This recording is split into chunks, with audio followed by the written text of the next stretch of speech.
Since dreams are primarily visual, do blind people have dreams? And if so, what do they dream about? Horowitz and his colleagues in 1999 summarized these findings with a clear yes. Blind people are no exception.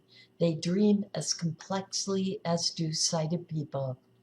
If they have been blind since birth, they never report visual images, but instead report more sound, touch, smell, and taste.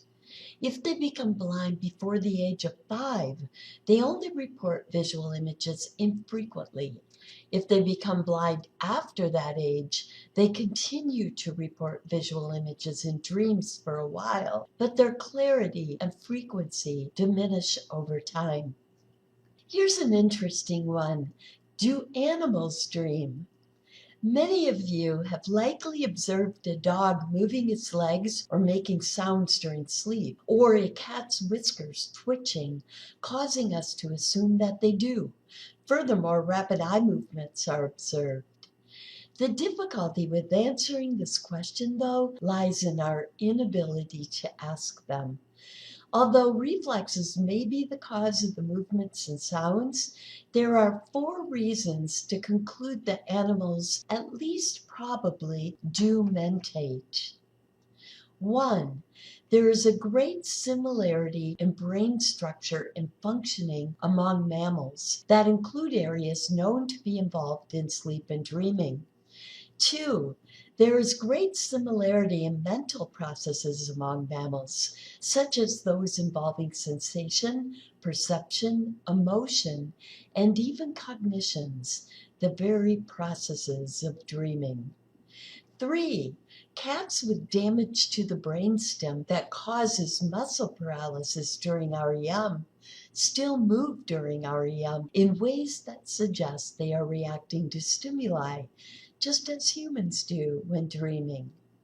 And number 4, this is my favorite. A gorilla that was taught sign language often combined the words sleep and pictures upon awakening. Clearly, though, as we have defined dreaming, animals do not dream. Their neural networks do not have the complexity that has been associated with dreaming. And although some species have highly complex communication modes, such as ants, bees, whales, etc., they do not have language abilities associated with dreaming. In conclusion, while animals do not likely dream, most experts agree that animals probably mentate. Is there a cultural component to what we dream about? As you might intuit, yes, there is, just as there is a sociocultural component. If the dreamer is from a hunting culture, they dream more of hunting than those who are not. This is also true on a personal level. Regardless of if you live in a predominantly hunting culture, if you hunt often, you will dream of hunting more often than one who does not. If you are a musician or tennis player, you are many more times likely to dream about music or tennis, respectively, than if you are not.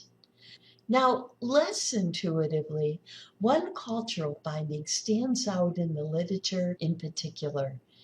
Dummhoff and Schneider in 2008 found that dreamers in the U.S. report significantly more aggressive dream content than people from any other industrialized nation. Do we dream in color? When dreamers are asked immediately upon awakening during REM, they recall color in their dream 75 to 80% of the time. But if they are asked about color after other questions, their recall for color drops significantly to about 33%. Thus, we can conclude that most, if not all, dreams are in color, but that this detail, like many others, is quickly and easily forgotten. Can dreams foretell the future?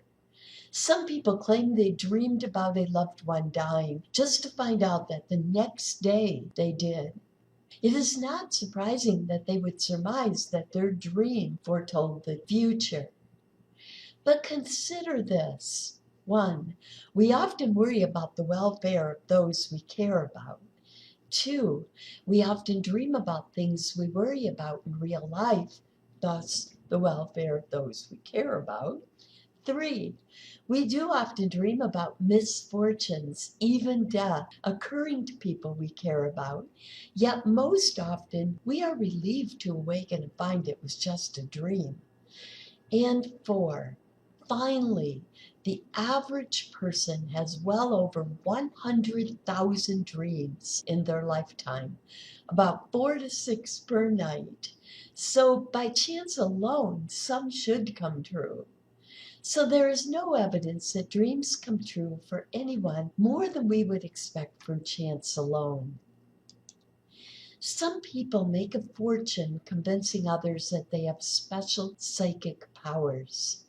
Combine this with the tendency of humans to attribute things they don't understand to magical thinking, and the comfort some find in feeling that a psychic's special powers and advice help them to avoid misfortune or allow them to communicate with a loved one who passed away. It is no wonder that vulnerable people can fall for this.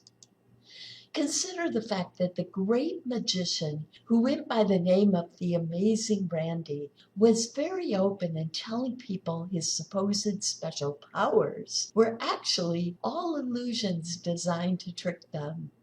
Randy was so talented, he became a millionaire off his illusions and then turned to exposing self-proclaimed psychics' tricks, sometimes even on national television. He was so disconcerted by these claims of special powers and their preying on the vulnerable that he established $1 million trust, promising it to the first true psychic whose powers stood up to scientific scrutiny. No one to date has claimed it. Though many have tried, scientific scrutiny has to date uncovered all of their tricks. So we can conclude that dreams often reflect our apprehensions, but no research supports the idea that dreams can actually foretell the future.